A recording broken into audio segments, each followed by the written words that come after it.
வாங்க ஃப்ரெண்ட்ஸ், ஆடி மாதம் மாரியம்மனுக்கு எங்கள் வீட்டில் கூழ் ஊற்றுறோம். அது காலையிலே எழுந்திரிச்சி வாசல்லாம் கழுவி கோலம் போட்டு வேப்பிலை தோரணங்கள் ரெடி பண்ணி வேப்பிலை தோரணம் கூழ் பானையிலையும் வாசலையும் கட்டுறோம். இந்த வேலையெல்லாம் ரொம்ப வேகமாக நடந்துனுங்குது. கருவாட்டு குழம்பு ரெடி பண்ணியிருக்கோம். காலையிலேயே நெத்தியில் வைக்கிறதுக்கு பச்சரிசி மஞ்சள் கலந்து குங்குமத்தோடு வைக்கிறதுக்கு பொட்டு ரெடி பண்ணுறோம். காயெல்லாம் வேக வச்சு கருவாட்டு குழம்பு ரெடி ஆகும்போது புளி கரைசல் ஊற்றிட்டு காய்கறியெல்லாம் போட்டு கருவாட்டு குழம்பு ரெடி பண்ணுறோம். மற்ற நாளில் வைக்கிற கருவாட்டு குழம்பை விட இந்த ஆடி மாதத்தில் இன்றைக்கி மாரியம்மன் கூழ் அன்றைக்கி வைக்க ஒரு கருவாட்டு குழம்பு வைக்கும்போது அவ்வளோ டேஸ்ட்டாக இருக்குது. அது எப்படின்னு தெரியல. இதே லேடிஸ் தான் மற்ற நாள்லேயும் குழம்பு வைக்கிறாங்க. ஆனால் அந்த அன்றைக்கி வைக்கிற குழம்பு அவ்வளோ அருமையாக இருக்கும். அடுத்தது கருவாட்டு குழம்புல போட்டு ஒரு கொதி வந்தோடனே தாளித்து விட்டுற வேண்டியது தான். அதுக்கு அடுத்தது முருங்கைக்கீரை பொரியல்.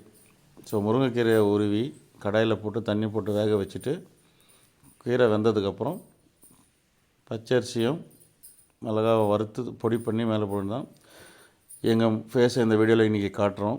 இந்த விசேஷ நாளில் காட்டினா உங்களுக்கு எல்லாம் சிறப்பாக இருக்குன்னு காட்டுறோம். வாங்க, மாரியம்மன் கூழ் படையல் ரெடி ஆகிடுச்சு. இவ்வளோ நாள் எங்களுக்கு ஆதரவு கொடுத்த நீங்கள் மேலும் ஆதரவு கொடுக்கணுன்னு வேண்டி எல்லோரும் நல்லா இருக்கணும்னு வேண்டி இந்த கூழ் படையலை அம்மனுக்கு நைவேத்தியம் பண்ண போகிறோம்.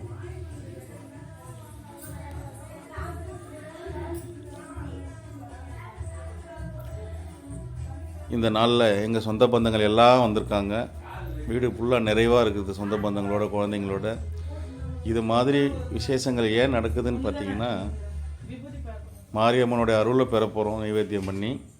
அதே சமயத்தில் எல்லா சொந்த பந்தங்களும் நம்ம வீட்டுக்கு வரும்போது நாம் அவங்க வீட்டுக்கு போகும்போது உறவுகளுடைய நெருக்கமும் நல்லாயிருக்கும்.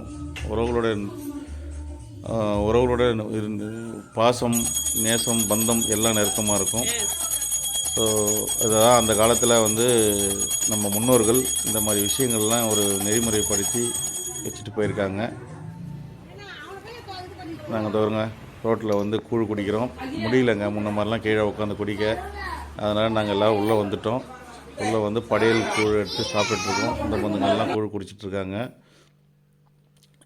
எல்லோரும் சேர்ந்து அவங்கவுங்க ஒரு வேலை, காய் எறிகிறது, அந்த மாதிரி சமையல் செய்கிறது, ஆளுக்கு ஒரு வேலை செய்கிறாங்க. மீன் குழம்பு ரெடி ஆகுது, மீன் வறுவல் ரெடி ஆகுது, ரசம், மட்டன் குழம்பு, மட்டன் தொக்கு, சிக்கன் தொக்கு, கொழுக்கட்டை இதெல்லாம் ரெடி பண்ணிகிட்ருக்காங்க கும்ப படையல் போடுறதுக்கு.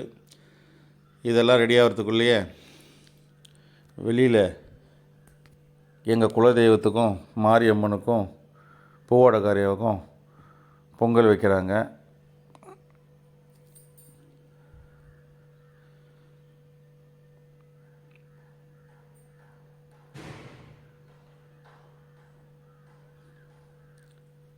இந்த பொங்கல் சக்கரை பொங்கல் கிடையாது, சாதாரண ஒரு வெள்ளை சாத பொங்கல் தான். இந்த பொங்கலையும் வேஸ்ட் பண்ண மாட்டாங்க. மறுநாள் காலையில் இந்த பொங்கல் சாதத்தை தண்ணி கரைச்சி நம்ம குடித்தோம்னா அவ்வளோ அருமையாக இருக்குங்க. இது சாமிக்கு தானே படைக்கிறோம், சும்மா ஓரம் வச்சுருவாங்க கூடாது. அதையும் நம்ம மறுநாள் குடிக்கலாங்க, அவ்வளோ நல்லா இருக்குங்க.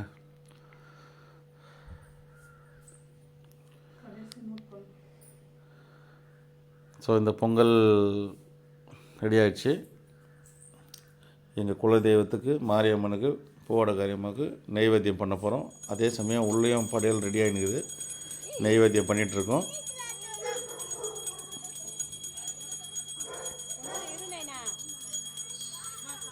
இந்த நைவேத்தியம் முடிச்சுட்டு கும்ப படையலுக்கும் நைவேத்தியம் பண்ண போகிறோம்.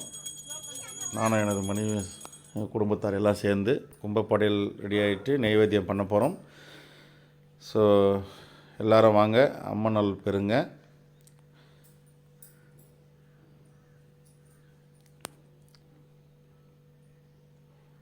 இந்த ஆடி மாதம் கூழ் ஊத்துற நிகழ்வு சிறப்பாக நடைபெற்றது எங்கள் வீட்டில். இந்த நிகழ்வில் நீங்களும் பங்கு பெற்றதுக்கு உங்கள் எல்லாருக்கும் மனமார்ந்த நன்றி தெரிவித்துக்கொண்டு எங்களுக்கு மேன்மேலும் ஆதரவு கொடுங்க. நன்றி, வணக்கம். எங்கள் சேனலை சப்ஸ்கிரைப் பண்ணுங்கள்.